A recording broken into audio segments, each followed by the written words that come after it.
Hello, everyone. Welcome back to the Caramel Sportscast. I'm your host, Steven Avalos, alongside my dad. Hello.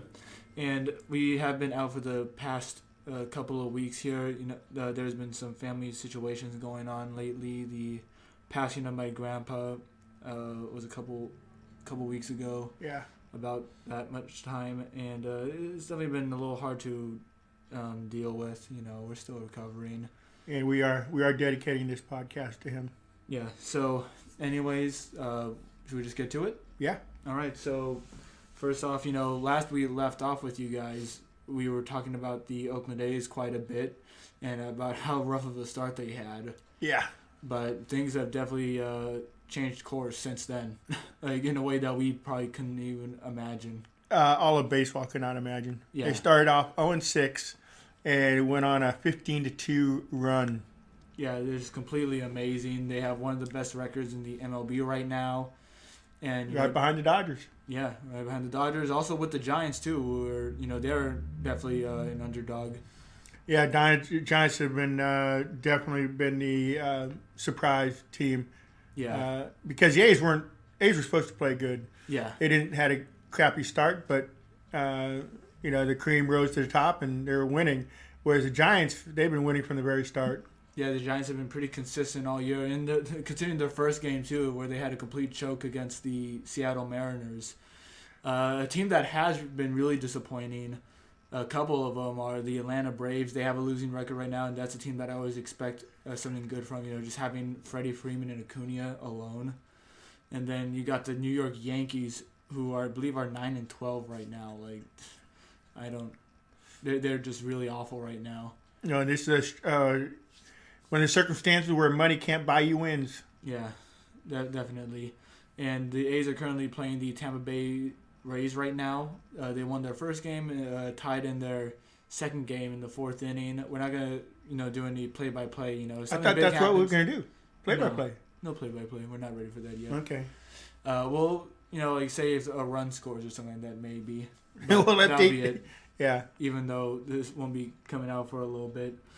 But anyways, though, going over the A's roster through how they've been so far this season, starting off with the starting pitchers, you got Chris Bassett. He has pitched 5 games so far, 2-2 record, 4.13 ERA. He's pitched 28 1/3 innings, 27 strikeouts, and a WHIP of 1.38. Do you know what WHIP is? Walks, hits, innings pitched. Yep, just making sure for, just our sake and also anyone the fans. Listening. Hey, fans. Yep, and so everyone had a bad first start, so, we're not going to try to go over that with everyone because everyone struggled in the beginning. Yeah. But I feel like Bassett has definitely been a little unlucky with some starts, like when... Him and Irvin. Yeah, they've both been pretty unlucky. You got the one game we went to against the Detroit Tigers for the sweep, where he allowed like 2 or 3 hits to the one guy who came into the game 1 for 11. Yeah. And one of his hits was a 2-run RBI, which actually gave him the lead. And I just feel like there have been other moments for some of Bassett's starts where, some late runs come in, when he's like taken out or something like that, and whoever inherits the runners doesn't do their job. Oh, no. I mean, as soon as the relievers would come in, immediately giving up hits. Yeah. Unfortunately, men were on base at the time, and ERA goes from something respectable to not too good. Yeah, and the same thing for Irvin too. He's had that exact same situation as well.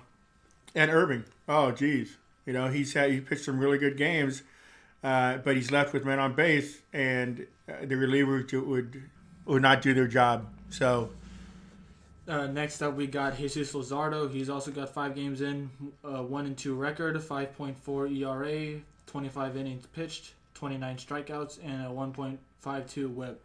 So for him, he's definitely been inconsistent. He's had some starts that are like, he just looks electric and all that. Like, he's got all the stuff right now. He definitely hasn't gotten as much support, I think, compared to other pitchers. Yeah. So if he gives up a run, he's got to make that the only runs basically he gives up because his run support has been so bad. Yeah, he's got to work more on like making hit batters chase stuff because like I think he has like a really low chase rating, so he's got to work on like throwing stuff on the outside and like making him swing at it. Now we talked about the WHIP, which is walks, hits, innings pitched. Yeah. What is a respectable number for that? Around like a low one. So like Chris Bassett, he's a respectable guy. He's at 1.38. All the starters are at 1.5 or lower. Yeah, and that's why we had that 13-game winning streak, because they weren't giving up the runs, they weren't giving up the hits. Yeah. And you know what goes with a winning streak is, of course, pitching, but timely hitting as well. And the A's were just on such a roll where they're hitting and pitching they played off each other. Yeah, is that it for Luzardo? He definitely still seems like he's going through some like growing pains still, which he's definitely got to deal with. He's young. What, second year? Yeah, but I still really like what he has, and which I feel like it was definitely unfortunate for him in his last game against the Orioles, where Austin Hayes got his first 2 homers of the season against him, and it was just on fastballs over the plate. Next up, we got Sean Manaea, easily the best pitcher in the rotation so far this year. 3-1, 2.83 ERA, 28 and a 2/3 innings pitched, 28 strikeouts, and a 1.19 WHIP. Stud. Yeah, he's definitely playing the way that fans have expected him to, and he's definitely been the most consistent, I think, for the last 2 or 3 years, I'd say. Yeah. Yeah, I really like what he has, and if we ever get in a wild card situation or like a big game, right now he looks like the man for the job. Yeah, until Pires comes back. I'm kidding about that. Yeah, but anyways, though, Pires is coming back though. He's been injured all year, and we just got him back in the bullpen. He's going to be pitching out of the bullpen. Yeah, he said he's not too big of a fan on it. Like, it's definitely heartbreaking, but if it helps the team, then he'll do it. And you do like as to hear well that. He should. Yeah, you do like to hear that from people. Yeah, instead of like a Cal Ripken when they were told him he was going to be going from shortstop to third base, he complained and bitched. And I'm sorry, you are not the team. A team is everybody. Okay, you do what it takes to help the team, and he didn't. Next up, we got Frankie Montas. He's definitely been struggling the most out of all the starters. And he's today's starting pitcher. Yeah, he's starting right now. He's got a 2-1 record and a 6.75 ERA and a 18 and 2/3 innings pitched and 20 strikeouts with 1.55 WHIP. I think his biggest problem is not having an out pitch. Yeah, he can induce ground balls and all that, and he's got really good stuff. But when it comes to like putting someone on 2 strikes or like 0-2 counts, he keeps like playing with them. He starts throwing stuff way too low. He tries way too hard to make him chase something, or he just leaves something over the heart of the plate. Well, I can quote a movie as far as his pitching goes. What he has to do, and that is to finish him. Okay. Mortal Kombat. Yeah, I think anyone listening will get that one. Okay. Now, yeah, so Montas definitely needs to get his work together. And Twins was definitely, I think, the perfect way to sum up how he's been so far, where he's being given opportunities and he just can't do anything with it. Last but not least, for the starting pitchers, Cole Irvin, the new guy, 2-2 record. Where do we get him? He came from the Philadelphia Phillies. He pitched 19 games for them. Not so good with them in his career. Like, his first year, 2019, he was 2-1 with a 5.83 ERA, so pretty like mediocre numbers right there. And then Billy Beane must have seen something in him, because I'd never even heard of the guy. Well, how often do we get people we don't hear a whole lot about? Yeah, true. Yeah. So, anyways, though, he's been really good so far. I really like what he has. He was really good in spring training, and rough start just as anyone else in the rotation to start the season. But it just so happens Pires was out, so he got his chance, and he's making the best of it. Yeah, I'm really happy with what he's doing so far, and hopefully he can keep it up, because he's had to struggle in Philadelphia, so hopefully Oakland is a complete turnaround for him. Yeah, because had he not been pitching well, when Pires came back, he'd be in the rotation. But since Irvin's pitching so good, he's keeping his spot. Yep, and now on to the relief pitching. First off, but definitely not the best, Raymond, I hope I say this right, Guadon, 3 games, 0-0 record, 27 ERA, 2 2/3 innings pitched, no strikeouts, and a 4.5 WHIP. Now that's a 27 ERA after giving up inherited runners with some of the pitchers, like for Bassett or Urban. He not only did he give up those runs, but he added a whole bunch. I mean, he was a hitter's best friend. Yeah, the first couple games. Yeah, he hasn't pitched in a while, but for some reason, when he got healthy, now they put him in the roster and took out Kolarek. They put him into the alternative side. Which, if I'm Kolarek, I'd be really, really pissed that they actually moved Gudon back and put Kolarek in the alternative site, because Kolarek was at least having some bounce backs. Not completely, but still, I'd rather have Kolarek than him. Well, hopefully they'll come to their ways. Next up, we got Deolis Guerrera, 6 games, 1-0 record. That one win came from the walk-off against the Twins, where he threw one pitch for a pop-out. And timing is everything. Yeah, 3.38 ERA, 8 innings pitched, 9 strikeouts, and a 1.13 whip. So he was doing really good for a bit, but then his last game against the Orioles, just walk after walk after walk. He got 2 outs, and then for some reason he just could not throw a strike to save his life. Yeah, well, it would have helped him a lot if you had taken off his the blindfold when he pitched, because it looked like that's what he was wearing, because he walked how many people in a row? 4, 5? 4, I think. Yeah. Either way, though, it was just really ugly. At least 3. But anyways, though, other than that, he was actually looking pretty good, even though he wasn't in any high situations or anything pressuring. So there definitely isn't a lot to evaluate with him so far. Next up, Adam Kolarek. I'm still putting him here, even though he was put in the alternative side, just to go over some of his stats. He pitched in 8 games, an 8.44 ERA, 5 1/3 innings pitched, 3 strikeouts, and a 1.88 whip. So for him, really bad start. He came from the Dodgers. We definitely had some expectations for him. I thought he was going to be really good, especially as a lefty. Yeah, getting anybody from the Dodgers, you think Dodgers have a great pitching staff. But you also got to think they got to get rid of him for a reason. Yeah, so definitely not a good start for him. Hopefully he comes back soon. I'd like to see that happen. That's it for him. Not many strikeouts for 8 games. You got to strike out more people than that. Then Sergio Romo, his signing just looks more and more questionable by the day. Yeah, we need somebody to eat some innings. Sergio, you're up. Yeah, but even with that, he's had some really bad. He had one good relief appearance, and that was about it against a weak team. So, yeah. Anyways, we got JB Wendelken, 13 games, 2.61 ERA, 10 1/3 innings pitched, 13 strikeouts, and a 1.35 whip. I think he's pitched in 13 or 14 games already. Yeah, I already said 13 games. Oh, okay. Yeah, but he's been really good so far, reliable. I feel like he did have a bit of a shaky start. But I really like him. Yeah. He continues to be really consistent. Reliable. Something we need. Now we got Yasmero Petit. Definitely really reliable as well for the past 2 or 3 years. 12 games, 3-0 record, 1.26 ERA, 14 1/3 innings pitched, 9 strikeouts, and a .84 whip. He has been excellent. Yeah, so he's continued just like the last couple of years. And one thing that he does really well is that he can always go 2 innings, it feels like. Yeah, whatever he needs. He used to be a starting pitcher, so he can throw the innings. Yeah. Then we got Jake Diekman, 10 games, nothing on his record so far, 2.61 ERA, 10 1/3 innings pitched, 13 strikeouts, and a 1.16 whip.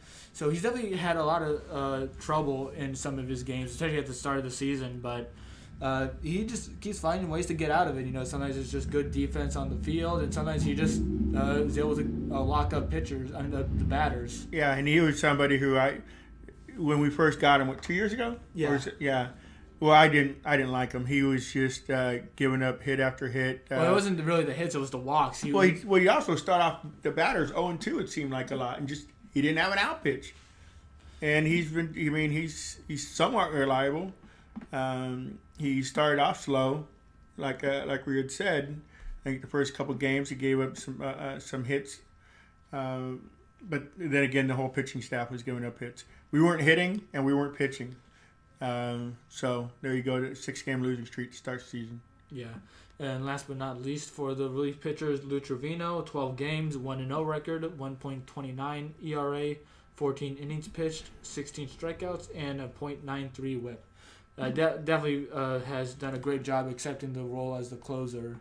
And he's pitching like he did 3 years ago. Yeah, he's been excellent. He's gotten into some situations as well, similar to Diekman, but just like Diekman as well, he's been able to get out of it. And he can pitch more than one inning if necessary. Yeah, and what's most important right now is if he can continue it, because he's had times where he has like some great stretches and then he starts to falter not long after that. But so far there hasn't been any like legitimate signs of that happening. So yeah, I mean it's basically a makeshift bullpen right now without Rosenthal. Yeah, hopefully whenever he's back, the bullpen is one to be feared. Yeah, I mean the whole A's will be feared, so that's big. So now going over all the position players. So I'm not doing like the 9 group lineup. This is like everyone that's pretty much had an at bat with the team. So Aramis Garcia, 30 at bats, .133 average, 1 home run, 2 RBIs, and .421 OPS. So he's definitely looked overwhelmed on the plate. There's a lot of hope for him coming out of spring training, but he just always looks so overwhelmed at bat. Yeah, I can see him going back down.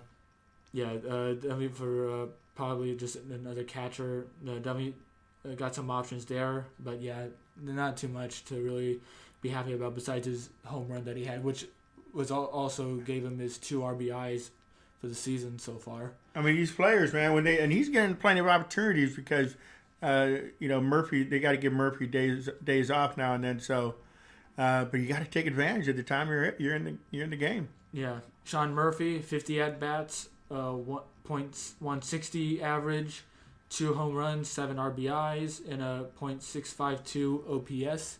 So he's definitely his average. It's definitely an ugly one, but same thing for some other hitters here.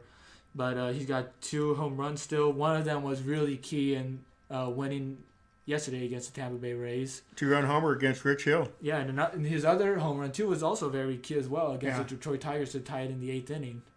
So he's definitely had some good moments, and he really actually had a great all-around game yesterday. He caught a runner trying to steal, also made a great play on a hopper. Yeah, a short hopper. Yeah. So definitely some credit to him, but his hitting does have to get better. You got to get above 200. And, of course, he's not the only one that has that issue right now. Yeah. Then we got Mitch Mullen. So he's got 46 at-bats, and I have written down a .239 average, but that's actually probably bumped up a bit due to 2 hits. Yeah, 2 hits that were errors before. One actually today, and one from their walk-off against the Detroit Tigers, where actually we were at that game. And so they changed those back to hits, so that his average is definitely up from there. But he's also got 240 something. He's got 2 home runs, 9 RBIs, and his .703 OPS. So he's been pretty decent all around, And he also played first base when Olsen was out, and we didn't know this at the time, but he's a Gold Glove first baseman. Yeah, the moment we signed Moreland, I was really into that. Like I said, for a DH, his average should be a bit higher than in the 240s, but I still like it though, especially compared to other hitters. He's definitely been clutch as well with helping out with 2 walk-offs. Next up, we got Matt Olson. He's got 73 at bats, batting .301. What? No, that's got to be a misprint. No, it's definitely like miles over what he had last year. He had the home runs last year, but the average was just low. So it was either he struck out or got a home run. Yeah, he's making a lot better contact this year. More consistent at the plate. Henceforth, a decent average. Yeah, and he's also come back to what he was scouted as, with all the walks. He's been able to work some of those out as well. Because remember when he first came up in the big leagues, they talked about, he walks a lot. And he's definitely been doing more of that. He's got 6 home runs, 17 RBIs, and a .976 OPS. I'm really satisfied with Olsen. He's definitely one of my favorite A's right now. Most consistent. Right. This year he's been most consistent of anybody. Yeah. Next up, we got Tony Kemp. Definitely had a small role this year compared to last. Yeah. 21 at-bats, .190 average, no home runs, no RBIs, 2 stolen bases, and a .604 OPS. So, with the low average, but still having a 600 OPS, that means he's, been able to get some walks in there. And, it's really kind of hard to judge him because, he really gets very few opportunities. But, point he isn't screwing up when he's out there. Yeah, he's just not getting any hits. Yeah. Unfortunately. You want to be reliable hitting-wise, but he hasn't done anything to make you think, like, oh, why is he out there?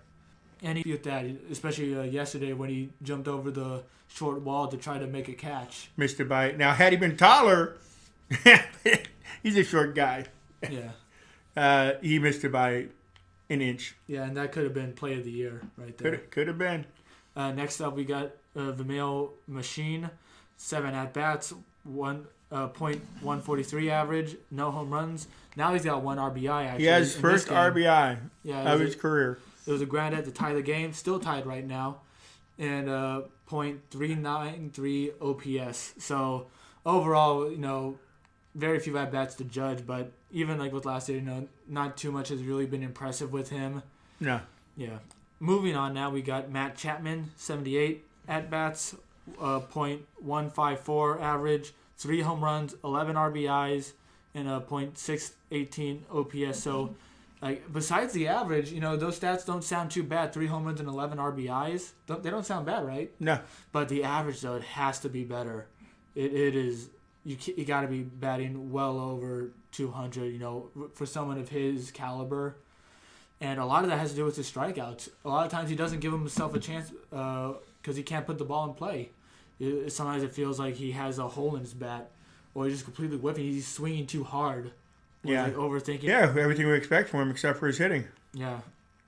He'll get into a role. He will carry the team for a couple of weeks with his bat. He has just to. Not right now. He has to. Next up, we got Elvis Andrus, 76 at bats, .158 average, 4 RBIs, no home runs, 3 stolen bases, and a .412 on base percentage. Man, it's been really rough for Elvis Andrus. I expect more, especially, and he's had big shoes to fill too, filling in for Marcus Semien. I don't think he's that bad. I'm trying to like him more, but it's just like his hitting. He needs to be more reliable. I know. Amelia likes his errors. name, his first name. Yeah, she's a big Elvis fan. Yeah, but yeah, it's really frustrating watching him right now. And if he really keeps struggling, then the A's might need to look shortstop during the deadline. Someone under the radar that could just put the ball in play. No, he's been making good contact. I feel. I'll disagree with that. But now we got old man Jed Lowry, 79 at-bats, .278 average, 3 home runs. The guy I said from the beginning of the year he was going to be the stud. 17 RBIs and a .813 The OPS. double machine, I think he's called. Oh, yeah, he's got a lot of doubles. Batting pretty great. He's had plenty of clutch moments. Last few games he hasn't done a whole lot. Last 2 or 3 games, not too much Still to do. making good contact though. Yeah, he's still a good defender. Something about Oakland, he just there's some power source in Oakland that he thrives from. Well, they plug him in every night. After the game, they plug him in. You didn't know that? Very funny. But anyways, though, reliable as always, and hopefully he can keep it up. 'Cause I know in 2018 he did fizzle out a bit in the end, but he's just got to keep it up. If he can keep away from the injury bug, we'll finish up on top. Yep. Now we got Ramon Laureano, 79 at-bats, batting .228, 3 home runs, 8 RBIs, 8 steals, and a .729 OPS. He's definitely been mixed. He had a good start batting-wise against the Astros, and then he really fell off for quite a bit, where he was batting in the low 200s. He's still batting low 200s now. But I mean, 207, like that. Oh, 220 is a lot higher. Well, it's higher. But anyways, though, he had some good home runs when needed, but he's definitely struggling too. He's just striking out more and not making as good contact. That guy shows so little emotion. I mean, he's like one of these lunch pail players. In other words, he comes to the game ready to work. It's almost like it should be this way. It should be a job to him because he takes the game very seriously. And I just don't see a lot of motion out of the guy. I don't know if that's good or bad. Maybe he should just open up a little bit. But I like him. I like him as a player. You just got to hit more. Yeah. At least it's not compared to Chapman and Andrus right now, where they're in the 150s.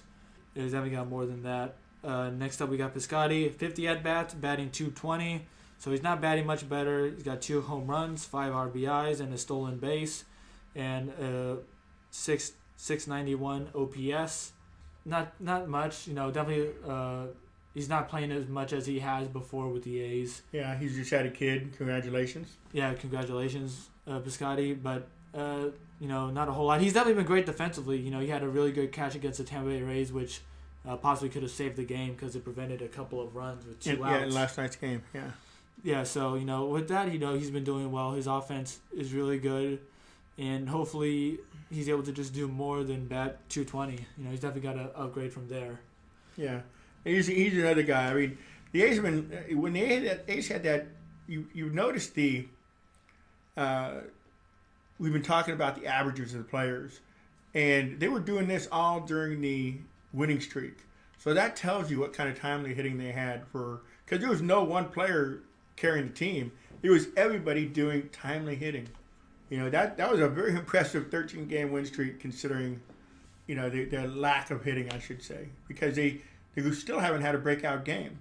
But their pitching, they had four out of 5 games were shutouts. So you don't have to score too many runs to win on a shutout, obviously. Yeah. But they got enough runs. Next up, we got Seth Brown. Definitely someone that I think deserves some more playing time. I don't think he's played, and he's not playing today. He didn't play yesterday either, I don't think. 35 at-bats, batting .257, 3 home runs, 6 RBIs, and 876 OPS. He's definitely someone that I really like to have some more playing time. He seems to be really good. He's energetic, great bat, and he's got a really promising pop in his bat too. Yeah.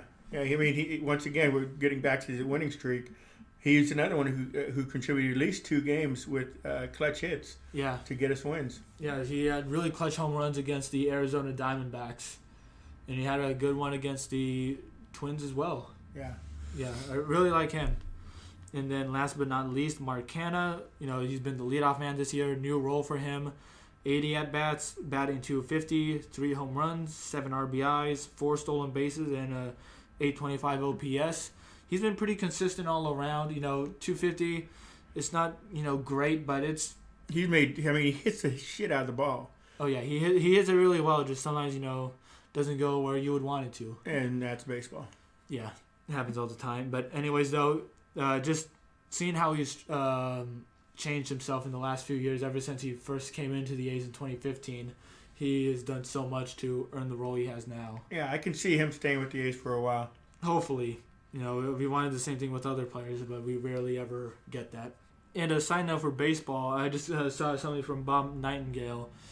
In the Pioneer League, they're doing this new thing. So instead of extra innings, they're going to do a home run derby where each team selects a hitter to take on 5 pitches, and whoever hits the most home runs wins. And if, it's still tied with that format, then they select another person, and then it just goes into a sudden death face-off. That's a gimmick. I mean, what is that? What purpose does that serve? Yeah, it takes away the fact that it's a team sport then. Yeah, so thumbs down for that. Yeah. How you feel? Yeah, pretty silly overall, but it's kind of I like to just look at it. Yeah. One thing that I thought of for football is instead of they have an overtime still, but if something isn't reached, so instead of making it a tie, this is if the clock expires in overtime and it's still a tied game. It should be a kickoff, where it's kind of first from this distance, and then it keeps. What's the difference between that and home run derby? Well, once again, you're taking the team aspect out of it. Well, it's also kind of like like how in soccer they have penalty shootouts. While football is called soccer, or soccer's called football in some countries, I do not want the penalty, kick to decide a game in football. I'd still rather have that than let a game be a tie. I think ties are silly. They are silly. They should do it just like college football. They start at the 25-yard line. Either you score or you don't. Go with whatever overtimes you got to do. That's the way it should be done, just like college. But no ties. Ties are not acceptable. And just one more thing for baseball here. A quick rundown of all the division leaders. So for the AL East, you got the Boston Red Sox at 14-9, Kansas City Royals at 14-7. Best record in baseball. Yeah, in the Central, AL West, Oakland A's at 15-8. The A's. Yep, and then for the NL East, the New York Mets at surprising 9-8. New York Mets in first place. Well, they definitely had a hyped up offseason with getting Lindor, Carrasco, and still having Pete Alonso and Jacob deGrom. But yeah, 9-8. That's something a weird record to lead the majors at this point. Then for the National League Central, Brewers at 13-9. And then the NL West, it's a tie between the San Francisco Giants and the Los Angeles Dodgers. Definitely a surprise right there. Yeah. And so that's going to be it for baseball. So now moving on to basketball. Warriors have definitely made a good stretch. And, man, Curry. They're 8-2 out of the last 10 up to a couple games ago, I think it was. Curry has been on fire. Fire! To say the least. Yeah. He had really like what some people were calling the greatest stretch in shooting history. They were saying it was 33 for a 33-year-old player, but yeah, but still, who puts up those numbers though? Like of all time. Of all time. In that whole stretch, and it definitely did fizzle out pretty quickly. Not quickly, but suddenly. You know what I mean? Yeah. Against the Washington Wizards, where honestly, him and Wiggins, you can say actually were a reason why they lost that game to the Wizards. Because both of them played both of them. But you can't. He's not perfect. Yeah, I know, but like I'm also not trying to sugarcoat it either. You know what I mean? Like because I'm not saying that he's invincible, being said that he had a bad game. Yeah, Green fouled out with a couple minutes left. Yeah, they didn't miss any shots. And the Warriors didn't score for close to 4 minutes. With they had a long stretch late in the fourth quarter where they didn't score. And that's the recipe for disaster. And I guess I'm a liar right now because I said that was it for baseball. But the A's actually just took a 2-1 lead against the Rays. That's all I'm going to say though, unless a different score change happens. Either way, it was a sac fly by Mitch Moreland to score Matt Olson. So, anyways, though, Curry he is averaging 31.3 points per game. That is just it leads the NBA. What you got? Wiggins, he's got 18. Oubre 15.5. Green 6.5. Wiseman, he's out for the season, but he ended up averaging 11.5 points. Someone that's been really good on the bench has been actually some people that have been really good off the bench are Jordan Poole and Michael Mulder. Mulder definitely doesn't play as much. He's still averaging only 4 points a game. He played a lot early and played really good, and then all of a sudden he fell off the face of the earth. It seemed like. Yeah. I don't know if he was injured, injuries of some sort, or what. And then Poole's been like the opposite, where in the beginning of the season it felt like it's like, wait, what happened to him? Didn't we like? I thought he was going to be important later on. And then also in a blowout game, he scores 26 points, and it seems like. Kerr just said, this guy might just have something. That's what I'm thinking anyway. Me and Kerr tend to think alike. As being an ex-coach myself, not really. Yeah, just lying there. Yeah. But anyway, though, I really like what those two have been doing, and Mulder was really key against the Sacramento Kings in their last game, where he hit 3 straight threes at one point in the third quarter. Poole has been pretty good as well. Still has to work on some things, but what I really like is that he's been taking some more daring shots. He does still do the pump fake a bit too much every now and then, but he has made some deeper shots, and you've noticed that too. Yeah, and that's really nice. Looney has taken over the starting role for Wiseman, and I don't know if Curry just said, I don't care what you do, but I want you to be out there rebounding, get the damn ball, and he has. He's taken over the center position with the plum, as you could say. Yeah, he's always had a great drive in him. I never got the idea that, like, oh, is he even trying? Never. He's one of these gentle giants. Yeah.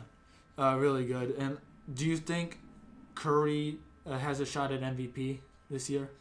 Or does he deserve one? Well, Harden's going to be injured, I think, for most of the rest of the year. So I think he's out of it because he's already missed almost, if not more than a quarter of the season. And who are the other ones?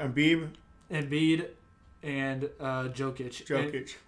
He'll be in the running, but but I don't think he'll get it. I really hope he does get it though, because he's. I do too, because the Warriors' record without Curry is like 1-9. It'd just be like last year. So without him, he's the he's the MVP of our team, and he should be so for the league. He's been playing great, especially for his age, compared to I think Embiid is a good player, and so is Jokic, but I just think Curry's been better. Yeah.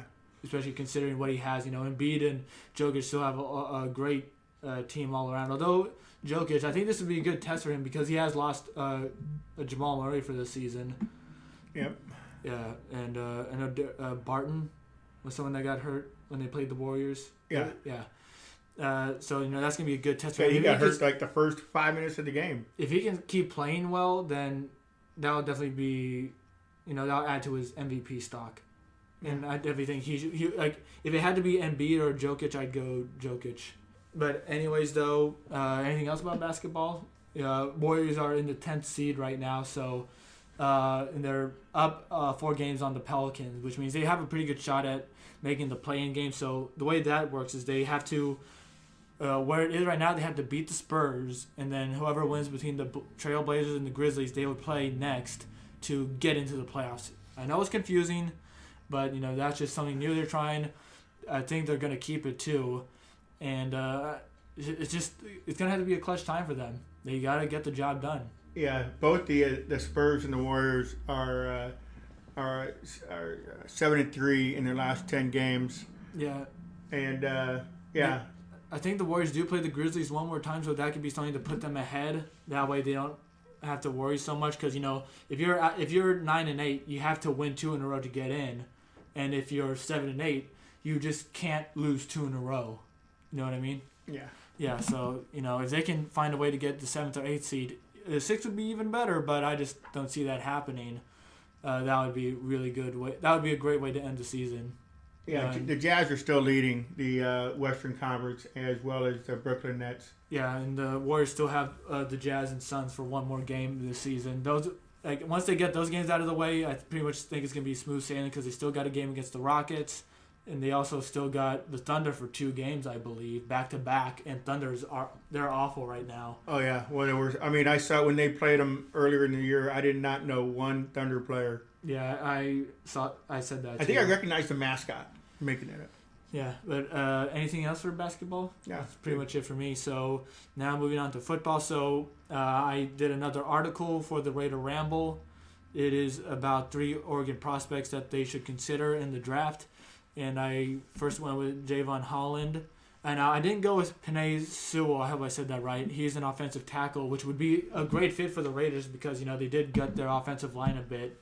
With letting go of Jackson, Brown, and Hudson. Really big pieces being let go of. Oh, they had to get rid of Brown's contract. Yeah. Especially if he ain't going to play half the time. And it always felt like Jackson was going to go at some point. There was always some rumors that they were trying to trade him. But anyways, though, really would like to have Sewell, but I've looked at some mocks, and they have him going top 10. And one of those teams would be the Cincinnati Bengals, and that just makes way too much sense for them to get him, because Joe Burrow, the thing that stopped him from being really good last season was an offensive line. It really cost him his knee too. Not completely cost him his knee, but he got really screwed up. They did some photo shoots to show off their new uniforms, and you could see a big scar on his knee where they did surgery. And I know all about knee surgeries. Yeah, but oh yeah, you do. You got a knee replacement. But either way, though, yeah, they need to get. Want to see my scar? No. Okay. I've already seen it. I had to help you out. Yeah. But anyways, though, enough about that, though. I just don't see the Raiders. I can talk about my knee all day long. But anyways, I do want the Raiders to get someone like him, but I just don't think he would be available by that time, and I just don't think they have the stock either to trade down for him, to trade up for him, from 17 to the top 10. I just don't see that happening unless they lose their marbles and trade Darren Waller. Or put Carr in a package. Wait, Waller and Carr? Yeah. Oh, geez, that's another rebuild. No one wants that. Yeah. No, geez, the Twitter that day would be livid. But In the multiple way- ways. There'd be one group cheering and one group just Exactly. going nuts. For the draft, I mainly hope they go for defense. I would like to see them trade back because like 17 is a really ugly spot in the draft, and it's a really uninteresting class this year. There's like not like past the top 10. It just doesn't really feel like there's a whole lot to really be happy with. Yeah, but the college football season was so mixed. Yeah. I mean, you had some teams play 12 and 13 games, and you had other teams that played 5 or 6. So, I mean, there wasn't that much to go on as far as the players. Exactly. And so I had Javon Holland, someone that they should get in the second round. He's a safety, really great on the ball skills. He had like 9 interceptions in 2 years there, and a good amount of pass deflections.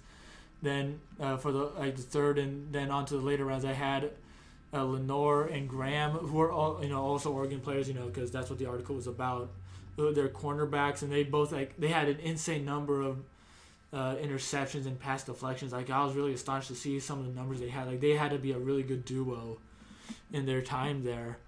But the problem is they do lack some athleticism. They have their weaknesses, but if they're available in the open rounds and say the Raiders aren't getting what they want in the draft to start off with, I would consider them. But anyways, though, they're overall I think they should trade back. Relax themselves a bit, and it'd be nice to pick up some established football players, instead of taking a chance on a rookie or a character guy. Because that's one thing they've done is they don't go for the guy who's clearly a good player, but they get someone that is known for being good in the locker room. It's like, you want people who have good composure, but if the other guy is really being skilled, good in the locker room only gets you so far. Yeah, like just don't get a guy who's awful in the locker room. Like just don't do that. And that's a dilemma that they have right now. Is a lot of fans and some media people think that they should get Parsons. He is from Penn State, great linebacker, but he did get.